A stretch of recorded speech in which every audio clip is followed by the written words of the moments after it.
Hi, I'm Rachel here with my cat Leia for a Friday Reads video. I thought I'd try something a little new this week and talk about some recent audiobooks that I've consumed. This might also give me the chance to experiment with overlaying bigger pictures than my usual thumbnails. We'll see how this goes. Kinda hoping it works out because this video is fuzzier than usual, so hopefully I can overlay something better. I listen to the majority of my audiobooks through the DC Public Library's Overdrive Access. I've debated the idea of joining Audible for a long time, but it's never seemed right for me. It's a lot of money, and I'll probably only listen to each book once. I'll ignore the hypocrisy about owning some of my print books that I only have read once. I mean, at least I get to look at them on my shelves. So here's a look at the audiobooks that I currently have checked out. I recently finished GEMINA by Amie, Kaufman, and Kristoff, and I really enjoyed it.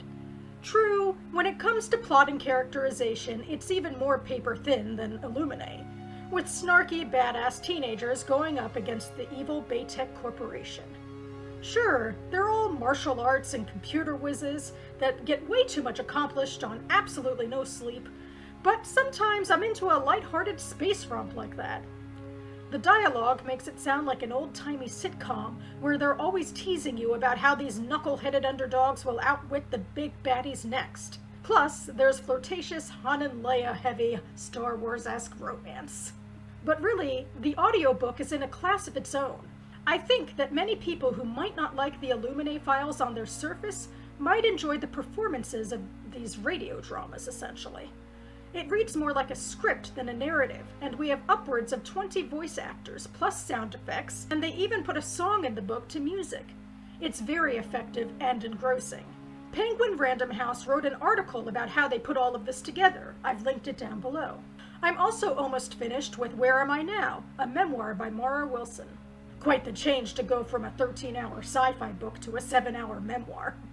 Mara Wilson is one of the defining celebrities of my childhood, and certainly for many other people my age who watched movies in the 90s. One might arch their eye at this 20-something writing a memoir, but I think it's fair of her to reflect on a career in child acting, considering that it's long over.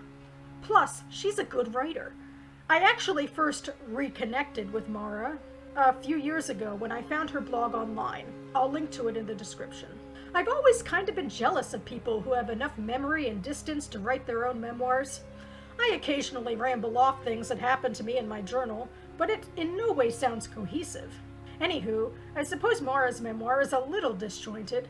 She doesn't do the traditional thing of starting at the beginning of her life and moving forward.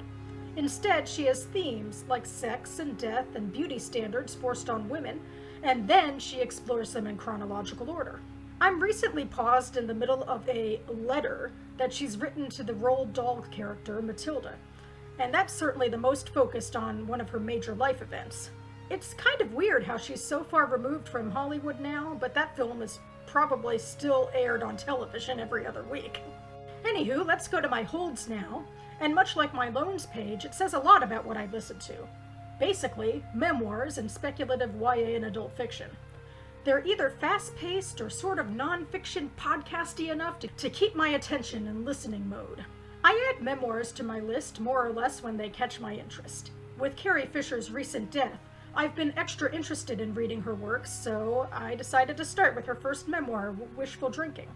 Then I heard Laini Taylor speak at the San Diego Comic-Con last summer, and I liked what I heard. It seems a little more multi-POV than most YA, and an interesting fantastical premise. I tend to pick up most adult speculative fiction based off of the recommendations of BookTube SFF folks, but so many of those awesome-sounding titles aren't at my library. I got lucky with these two. INFOMOCRACY by Malka is political and corporate science fiction, very interesting for our times. And The Fifth Season by N.K. Jemisin hardly needs any introduction anymore. The Hugo-winning fantasy novel about climate change and oppression. Supposed to be some great world building in here. I can't wait to listen to it. That about covers it for me. I guess I'll end with some questions. Do you read audiobooks? I'd love to hear about the works that you're drawn to, and what programs like Audible or Overdrive that you use to consume them. Thanks so much for watching, and I'll see you next time.